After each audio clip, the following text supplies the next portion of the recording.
เลยถ้าอยู่นะโอ้ยจังมาแค่โทรให้กันไปขันถ้าเอาดิวนำมีเห็ดเป็นบ่ของน้องเป็นเป็นหนามีแต่แนะนำมาแล้วอาจารย์ยึดประเทศคันมันไปเต่าที่นี่ได้แนะนำนี่ก็มีแต่แนะนำมันที่ค่ะนี่ข้อแต่ว่าให้มันระดับมันพอกันนะให้มันเท่ากันหรอกแล้วใส่เพียกเอาสปริงลิงใส่เพียกหนึ่งหรือว่าซีก็ได้สปริงลิงเอาจับระดับสปริงลิงเขาอาจจับระดับเนาะแจกทีนั่นแหละเราปักอยู่ครึ่งนึงก่อนเราบ้านนั้นเราจับอยู่บนนี้ไป5 แจนั่นน่ะเนาะแล้วบ้านก็เขาหัวแจนั้นเพราะว่าไส้เหมือนบ่ทึ่งนะพอนำเทียมเหมือนบ่ทึ่งแล้วมันก็นิ่งไส้เพียกไส้แล้วก็เพียกกันการเลยโอ้หนึ่งใส่เพียกจับระดับก่อนให้มันได้เพราะว่าบ่ยังดอกอายเป็นห่วงแต่อันตัวนี้นี่แหละจะมันจะได้เหรอโอ้ยป่าวัด5 โล 10 โลนี่มันเป็นเอาได้เราก็มือแรงเราและไปตามมาและหอตามคนทำได้ความประมงนี่ปลามันนะมีคนมาซื้อเบียร์แล้วให้เราดิแต่ว่าบ้านนายลงคันสมมุติลงแล้วละอายก็อีมาหามาช่วยนั่นทุกคนหัวฟาร์มปลามันแหละถ้ามันเทยักเอาปูนอยู่นอกคันเดียวเขาไหนสร้างเครื่องยามจะไปปะที่มันเราเข้าลักไปเชื่อเป่าเทเป่าเล่นเฮ็ดยัง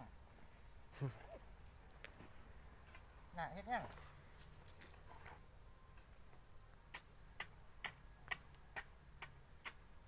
ซึ่งนิ่งแล้วซึ่งนิ่งมันจะซื้อกันที่ตำดินนี่มันจะซื้อ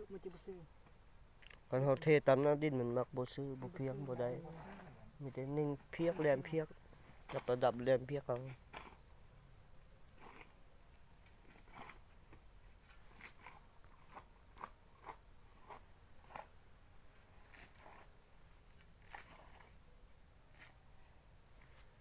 ี่นะจ้อยถึงว่ามันอีคอยสั่นนิดนึงกระยาขนาดแค่คันสั่นเราทางกลางก็ต้องสั่นไปน้ำกันมืดขนาด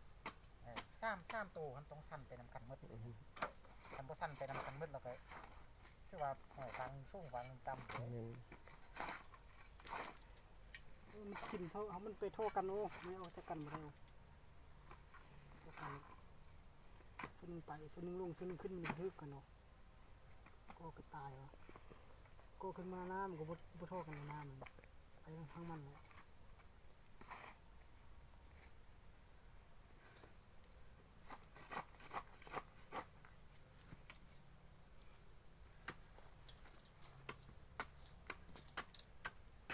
แคบบึ้งนี่เนี่ยส้นนี่เขาก็ไล่รถบนตกขุดนี่เทติไงแล้ว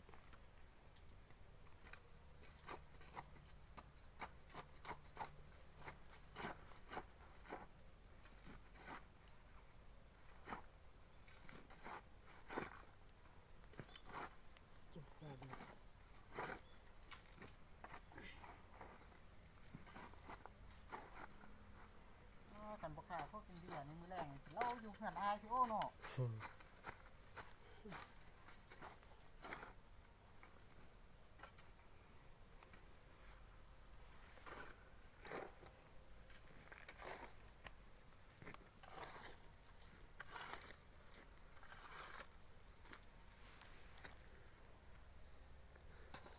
นี่มันเท่ามันก็พากันกินรถแม่มันเท่านะแก้วนะ